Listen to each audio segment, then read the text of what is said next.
Hey everybody, from Beantown to Yorktown. This is the Beantown Beatdown. I'm Matthew Burris. Gabe Thomas here, also from Beantown. Yep, just got my hair cut here. Got UFC on both sides. Yeah, sides take a look. Turn all the way here so they can see it there. Yeah, there we go. UFC, I think it's more visible on that side. That side, it really can be seen across the street. Yeah, it was much better when I had the mohawk, but then I got the bald spot and couldn't do the mohawk anymore. But I'm still putting UFC on the side. Yeah, exactly. It's got to represent the UFC, right? Yeah. And it is officially summertime, and you know it's summertime when the women are hotter than the weather. And of course, to keep cool, we're gonna drink us some nice green apple ale. That's right, baby. Here. So we have the opener here. Oh, okay. Yeah. Yeah, I mean, I'm used to the opener I have at my house. Oh wait, is it this way here? Yeah. So Oh wait, it's like a lever. Oh yeah. Crack it Oh, okay. Oh, you're gonna have to do this. open. Sorry. That's all right. Alright, but speaking of hot weather and hot women, watching TMZ, Jayon Love, the boxer who's associated with the Mayweather camp, he's with the Mayweather camp. He's got a fight coming up June 20th, and thank you. There you are, and cheers. To Cheers. all that. Oh, that's good. And he has a new girlfriend, and that new girlfriend is Black China. Black China. Yeah, she's Tyga's baby mama. And Tyga, of course, is dating Kim Kardashian's little sister, Kylie Jenner, who's 17. Oh my.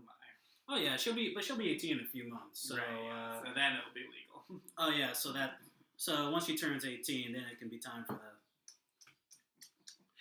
But get this, leading up to the fight, he says that even though he's dating her and stuff like that, they're not having sex for the next 4 weeks.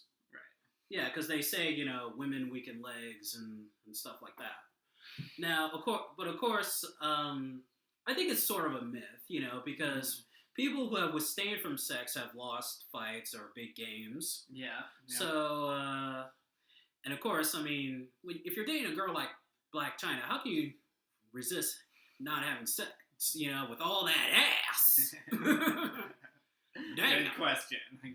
Shoot, I am indeed. Oh yeah, if I was dating her, I'd be beating that pussy up like a speed bag. Bam! Oh yeah, we're gonna get a lot of complaints on this one.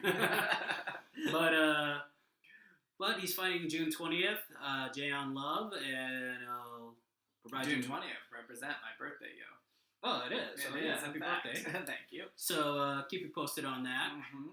And also results from last weekend's big night of fights.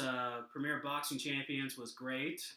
Awesome. Daniel O'Connor and Edwin Rosario from Boston represented and won their fights. Sweet. And we have a new IBF super middleweight champion, James DeGale from England. Although I think Andre Dirrell got robbed. I mean, he got knocked down in the second round twice, but I think he came back and won the later rounds and should have gotten a decision fight. But unfortunately, that's just the way it happens. But it was still a good night of boxing on NBC. And as a matter of fact, tonight, Premier Boxing Champions, they got a fight on Spike TV, Chris Algieri versus Amir Khan, and the winner of that fight could possibly face Mayweather in Mayweather's last fight in September. And later on that night, I saw the UFC. Daniel Cormier beat Anthony Rumble Johnson in 3 rounds. Choked him out, ground and pounded him. And after the fight, he said, to John Jones, get your shit together and let's do this. Yeah. Well, true. John Jones, gotta get your shit together, man. Hopefully that court case works out well. There we go. Yep. And then, of course, he got called out by Ryan Bader in the press conference. Him and Ryan Bader almost went to blows. Oh, for real? Oh, yeah, saying because Bader had accused him of, getting out of the fight, accused him of ducking fights and stuff. And Cormier was like, "Nah, man. They called me up and I won. If I wasn't getting out of this fight, you're an easy fight." So, I mean, if Jones is still going through his court thing, then it looks like it's going to be Bader and Cormier for the light heavyweight title in the UFC. And also, Chris Weidman is still the UFC middleweight champion, ground and pounded Vitor Belfort. I expected that fight to go a bit longer, and I expected Belfort to win, but didn't happen. And Chris Weidman is he's still a little suspect on standing up, on striking, because Belfort was beating him in the striking department. But until Weidman shot a double leg and took him down. But Weidman is starting to get some more respect and has beaten 3 UFC Brazilian legends. And now if he just can keep on winning, he'll get more respect and he'll be a really respected middleweight champion. Awesome. Yes, indeed.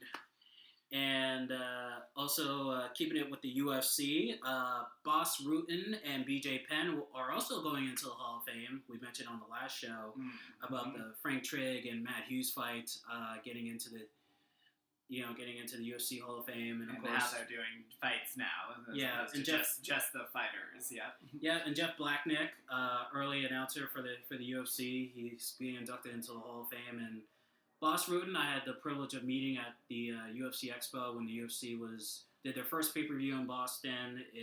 Actually, their first fight ever in Boston with the Randy Couture, James Toney fight and the BJ Penn versus Frankie Edgar rematch. I had the privilege of meeting Boss Rutan, and really one of the great pioneers of MMA, and of course he's famous for in Pancrase, you couldn't punch to the face.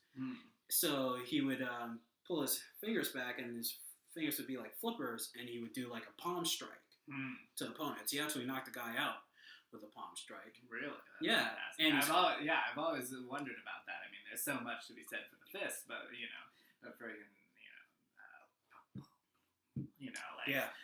some you see the Asian fighters especially, they're like with their palm, Yeah, and of course he's also famous for the liver shot, where you kick somebody to the liver, and nowadays you've seen it happen, with Lyoto Machida has done it.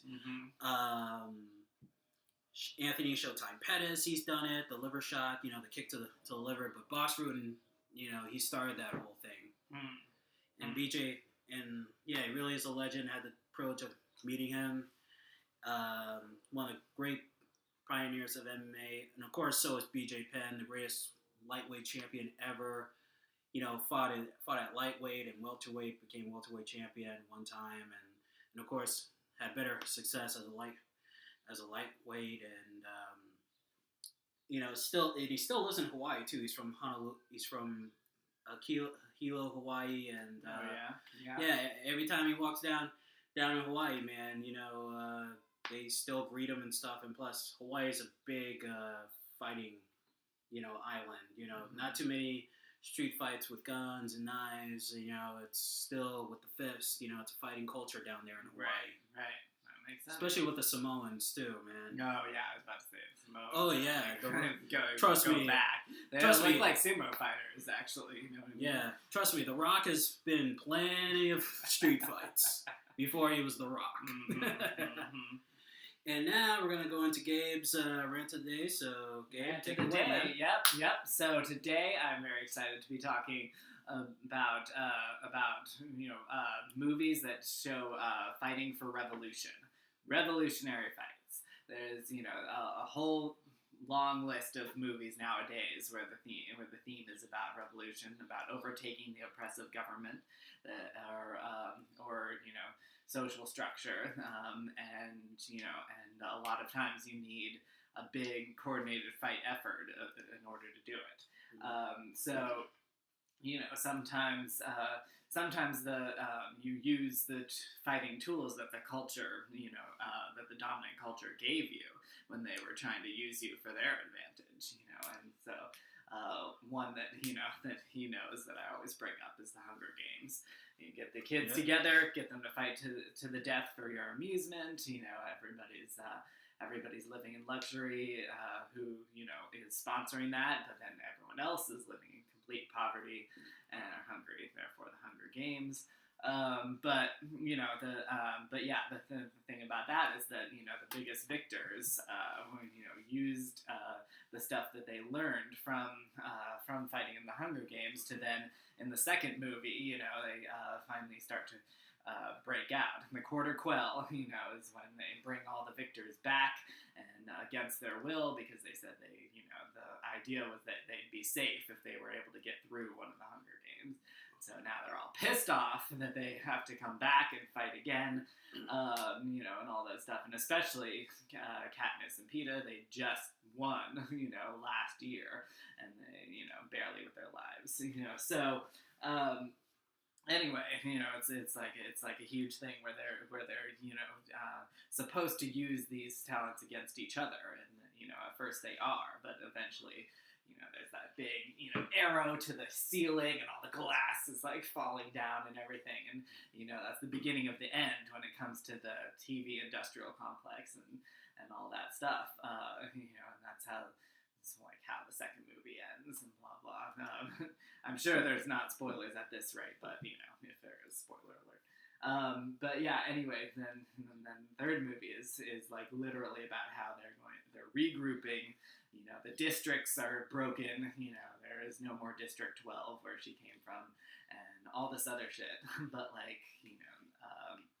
they're going to figure out what to do, and they use the skills that they learned during the Hunger Games to try and take down President Snow.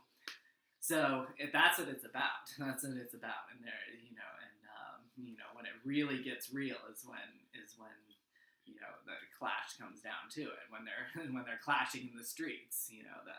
Last time I talked kind of about the things I don't believe about, the things I don't believe in when it comes to fighting.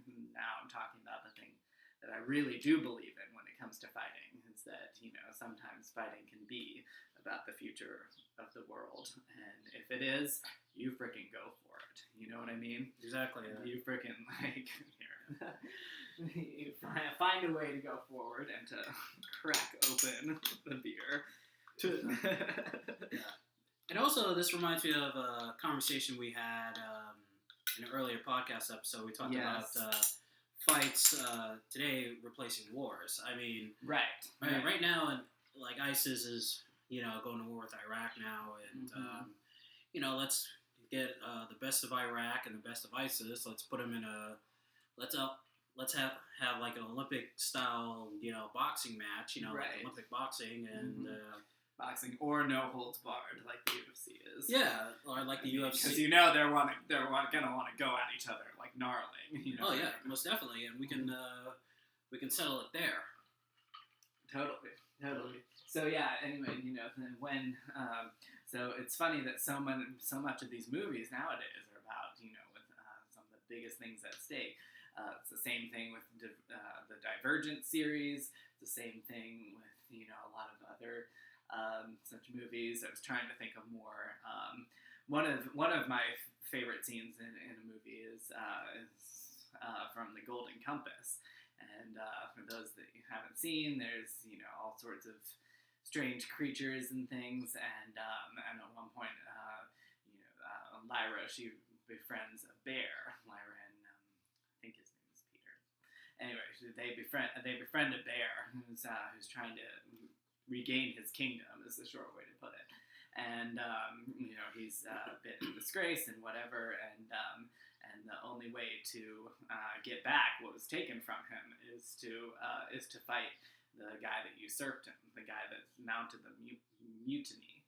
So it's basically the same thing that's always happened through history, except with bears, and so there's this crazy scene where they're basically like polar bears, but they're not quite the same thing. And anyway, there's this scene where they're just grappling on the ice, and the claws come out, and whatever. And like each time one of them falls down, it's not just falling down; it's also sliding across the ice. You know what I mean? Like. It's kind of like hockey, It's kind of like if hockey was much more no holds barred. If you could like hit people with a hockey stick and slide them across the ice and things like that. Yeah, Wayne Gretzky. Be one dead motherfucker. Exactly, man. Exactly. So, anyway, yeah, it's another moment where for him it's not quite the same thing as like a revolution for social cause, but for him the history of his people of bear kind is at stake, and you put your all into it. And so yeah, I really love that moment and how they all celebrate when he finally tears up the king that usurped him. There are good good causes, and there are good ways to to foment this anger and to bring the rebellion. Hunger Games does it, and Divergent does it. Star Trek, different. I think of when there's all sorts of different scenarios, but one of them they're even forced two friends for the Federation are forced to fight against each other. And, oh, you're talking about when they went back to Spock's planet? Yep. Yeah. And so therefore isn't it McCoy? Yeah. McCoy and Kirk. No, it's Kirk and I think Kirk and Spock. Kirk and Spock have to fight. Oh yeah, it is Kirk and Spock. Also, I of course, Futurama fans may remember the parody of it they did on the show. Yes, of course. Yeah, I remember that when I was a little kid. I remember the Leela was in the audience. She goes, "Come on, Fry, die with dignity." Exactly. And then Fry, he's like, "Listen, people, me, and we are friends. We do not care. We do not. Yes. We do not care about your." And then all of a sudden, he gets his arm topped, and he's like, "You bastard! Yeah. I'll kill you, you bastard!"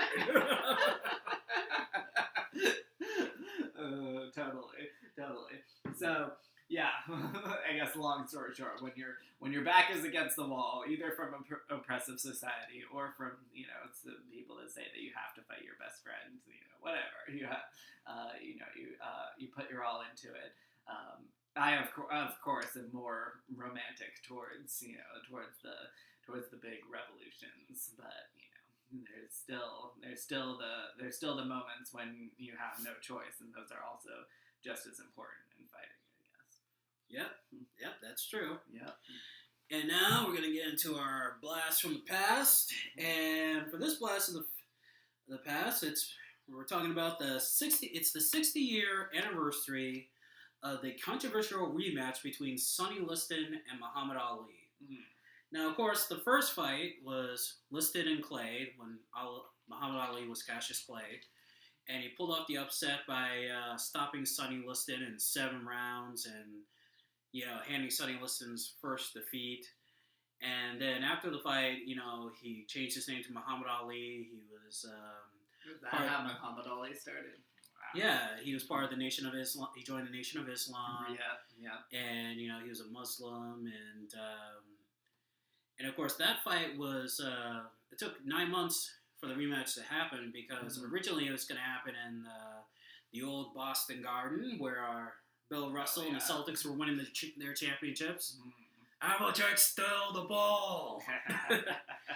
But unfortunately, Ali had a hernia surgery, and hernia is really painful. Matter of fact, when I got my haircut yesterday, I went to go see my barber, and I said, like, "Hey, man, I missed you. You didn't come to the Mayweather Pacquiao fight. I had some good Mexican food." He was like, "Yeah, man, I was in the hospital, man, and I had surgery on my hernia." Ooh. Yeah, and I was like, "Oh, damn."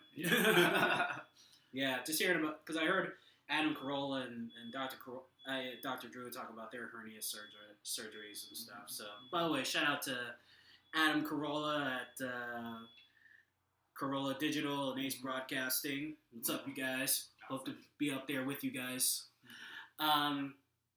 So anyways, they had the fight in Lewiston, Maine. Mm-hmm. And, of course, it was a short fight. Ali was doing the usual shucking and jiving, moving, and then got Liston with the overhand right on the temple.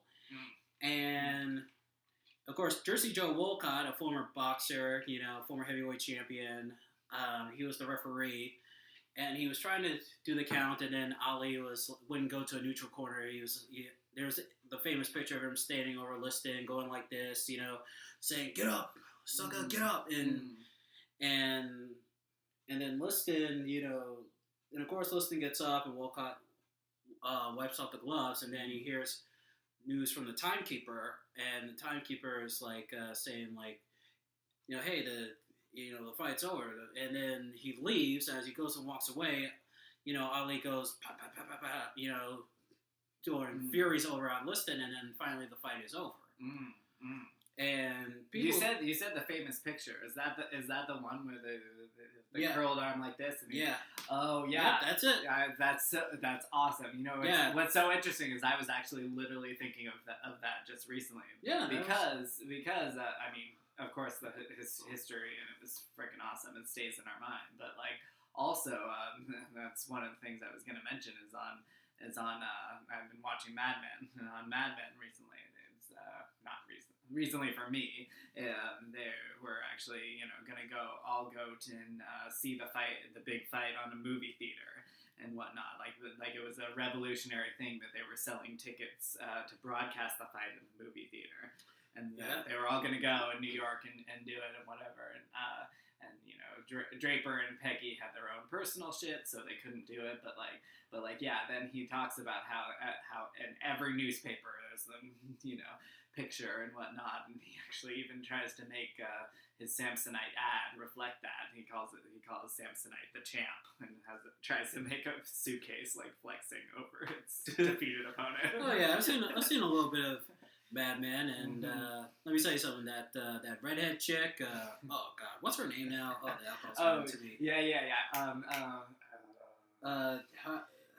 I was literally just watching this too. This is the redhead chick with the big ass and the big breasts. Yes. Yeah, and the big breasts. Yeah. Peggy, Clara. It'll come to me, of course. Yeah. Yeah, not January Jones, but January Jones is hot too. She's a hot piece of fucking ass too. And the one who plays Peggy, Moss. I think her name's Charlotte Moss. Yeah, she's hot too. Christina Hendricks. That's her name. Oh, okay. Yeah. Christina Hendricks. Oh yeah. Woo man, she got more curves than a train track. She knows how to use them in the office. Oh yes. But anyways, I mean that fight, and still to this day. I mean, it's controversial because of Jersey Joe Walcott screwing up. I mean, it goes to show you that just because you used to be a boxer doesn't mean you would make a good referee. And it's also controversial because people say that, Liston took a dive because Liston was heavy into the mafia, and there's a story that Liston was, Liston took a dive, for more money. And there's another rumor saying that Liston was threatened by the black Muslims, saying that if Liston won the fight, beat Ali, he would be killed and stuff. Wow. Yeah. I mean, personally, I mean, you never know. I mean, and I don't think... It seems like there's always gonna be stuff like that from people that are really sore losers. You know what I mean? Yeah. And then and of course they say that the punch Ali landed didn't really land when it really did. It was on the temple, and when you land a shot on the temple, especially when it's an overhand punch, like an overhand right, that's the punch you don't see coming. Yeah, and that goes with all combat sports, boxing, kickboxing, mixed martial arts. It's not really the hard punch or the hard kick. What's the perfect shot? The perfect shot to land on someone is the one that they don't see coming. Right. You know what I'm saying? If they don't see it coming, if you didn't see that punch or that kick coming, then, you're going to be out. Exactly. And this fight was the beginning of the end for Sonny Liston. I mean, Sonny Liston, he went on and fought, but never got back in title contention. And, of course, he later died. People say it was the mafia that had something to do with it. And it was kind of a shame because Sonny Liston back in the days, before his fights with Ali, he was considered another great knockout artist. Yeah. I mean, up until that point, there was Dempsey, there was Joe Louis, there was Rocky Marciano, and then comes Sonny Liston. Just a wrecking machine, just knocking guys the fuck out. Right. And really did pave the way later for George Foreman, who when Foreman won the heavyweight title back in the '70s and knocking out Joe Frazier, people thought of him as the next Sonny Liston. You know. Yeah. And of course, Ali goes on to have a tremendous career in boxing, and it's a controversial fight. One of many controversial fights. I mean, what do you expect in boxing? You know, there's always been controversy. Yeah, And as my favorite pro wrestling character, Eric Bischoff, once wrote in his book, controversy creates cash. Hard to argue with that one. Except if you're the fan and you're like, what the fuck? You know, give me my money back. Right, exactly. Assholes. Exactly. And it's a good fight. I think right now it's still on ESPN On Demand. If you go to ESPN On Demand, go to Sports and Fitness, click on ESPN, and click Classic Boxing. It should still be on there. Awesome. And also, it's a good fight looking up on YouTube as well when you get the chance. Cool. Yeah, exactly. So, moving on. Moving on to the rant of the day, my rant of the day. Mm-hmm. And my rant is on Friday Night Lights. Friday Night Lights Out. Friday Night Lights Out has been tremendously successful. You know, on Spike TV, it's given guys something to watch on Friday nights. I mean, with the boxing, Premier Boxing Champions, you got more kickboxing and Bellator MMA. I mean, Friday nights now, people are staying home on Friday nights, getting some good food, some good liquor, and watching the fights. And that, of course, is good for Spike TV. You know, the ratings have been up. And the thing about Spike TV is this. You know, I remember Spike TV when it was, back then it was TNN, which was called the Nashville Network.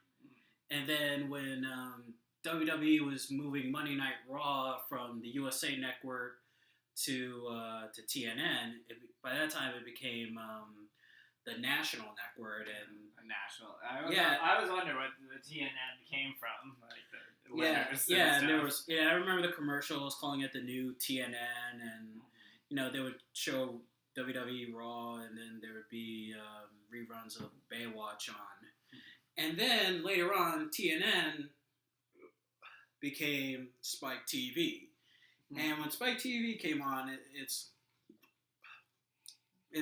slogan was the first network for men, and it really was. I mean, there was you had WWE Raw, you had Pamela Anderson's animated cartoon show Stripperella, which was created by Stan Lee, who practically invented every comic book hero at Marvel Comics. Yes, exactly. Stan Lee is definitely Excelsior.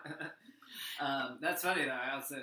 She also did like a Pamela Anderson. Going back to her, she also did like a comedy show or something for like a tiny. Oh, that was on Fox. Okay, yeah. Because I was when you first were saying that, I was like, is he gonna talk about that comedy show that panned out? Yeah. Yeah. Well, that was good for a while too. Was it good? Yeah. Let's see what else.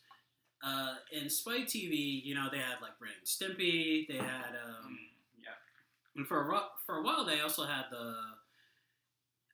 they brought back the roller derby thing, and like they were broadcasting roller derby. Yeah, and then they actually showed some games, some Arena Football League games too, and then they had then a little while later the UFC came along, right? And it became a big splash, especially with the first season of The Ultimate Fighter. The first season of The Ultimate Fighter actually followed Monday Night Raw. Mm-hmm. I remember that back in high school, and Spike TV. I mean, even though the UFC has gone, Spike TV still wanted MMA. So they got Bellator, which was being broadcast on MTV2 because it's owned by Viacom. Viacom owns Spike TV and MTV2. And Spike TV's sister company is CBS, and that's also associated with Showtime. And of course, with the success of Spike, with the success of Bellator, of course, there was Glory Kickboxing that came on, and there was some talks of K1. K1 Kickboxing did a show over on SpikeTV.com, but then afterwards nothing came about, and then they just decided to put Glory on. And now this past year with Premier Boxing Champions being on there, and they just decided, you know what? Well, why don't we air them on Friday nights? And since then, it's been successful. And you and I have actually talked about this. We talked about this last week when we were at the Harvard Coop. Oh, yeah. Yeah. The thing is with Spike TV is this. Spike TV knows where the bread is buttered. Their bread is buttered with their reality shows and with combat sports and action movies. Thus, the term The Network for Men. It's not going to be buttered with the original programming. Stripperella was okay. It lasted like 2 seasons, and then they were gone. They had another show about college football, and Denise Richards. She joined the cast, and then Denise Richards on that? Wow. Yeah, and then eventually that went away. They had a Japanese game show, MXC. That didn't last well either. That didn't last too long either. Right. So you're saying they don't do much of their original stuff? Yeah. They got one coming out. They had like a mini series on King Tut that's coming up. That's about it. But it's with reality shows and fights. And of course the reality shows have been good. I've seen a little bit of Ink Master. That's good. Catch a Contractor with Adam Carolla. That's good too. Again, shout out to Adam Carolla. Get it on. Got to get it on. No choice but to get it on. Mandate. Get it on. That's his catchphrase. I see. There's Coaching Bad, which I saw with, I've heard about this. Oh yeah, the one with Ray Rice, and I saw that season. It was good. Bar Rescue. There's Tattooed Nightmares, and so 2 different shows about inking it up on your body. Yeah, of course, Ink Master, hosted by Dave Navarro from Jane's Addiction, and of course, for all you Red Hot Chili Pepper fans, Red Hot Chili Peppers. Peppers. Oh yes, Roller Coaster of Love. But Spike knows where the bread is buttered, and it's not with it's not with pro wrestling either. They did have some success with WWE, and then WWE decided to go back to USA Network, and then they got on TNA. They brought on TNA Wrestling, and TNA, of course, it's been a roller coaster for years with them. It's been up, down, up, down, up, down, and personally, I like TNA Wrestling, but in the eyes of Spike TV, because it doesn't do the numbers that WWE does, or what it used to do, it's pretty in their eyes. It's pretty much WWE light. And even though they try to make a really bad joke, the up and down of TNA. What do you expect when it's T and A? The bouncing up and down. Well, TNA stands for Total Nonstop Action.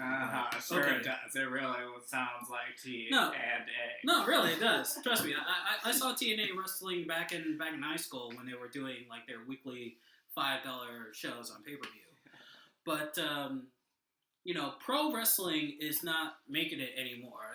Especially now with the explosion of mixed martial arts. TNA tried in the past when King Mo and Bobby Lashley and Tito Ortiz, they joined Bellator, and they thought, well, okay, let's bring them into TNA. And then, of course, Bobby Lashley, of course, was a wrestler turned MMA fighter, and he still does both at the same time. But wrestling doesn't bring in numbers. And matter of fact, they didn't do anything. They didn't do much with Tito or Mo or Rampage. You know, they were there for some spots, and then poof, they're gone. You know, and and that was it. And of course, TNA Wrestling is now on Destination America, which is like a sub network of Discovery. Discovery Channel, Discovery Animal, whatever, and stuff. Yeah. And with the explosion of MMA and bringing on these other fights on, of course, Spike TV is gonna go with that. Right. That's where the money is, and it's good for business. It's good for Spike TV. As you said, they know where their bread's buttered at. Yeah, exactly.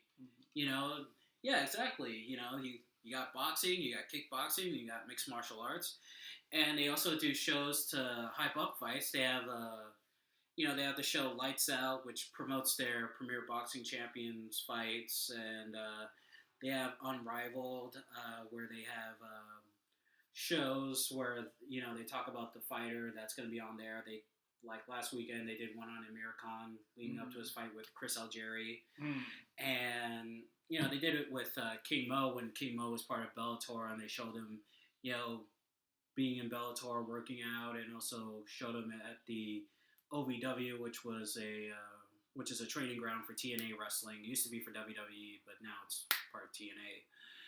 And and they do countdown shows to fights too, like the last countdown show they did for the Stephan Bonner Tito Ortiz fight. I mean, having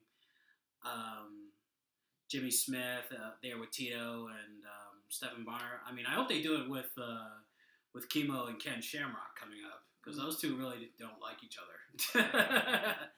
Even though Ken Shamrock is going to get even though Shamrock's going to get knocked the fuck out by Kimbo, but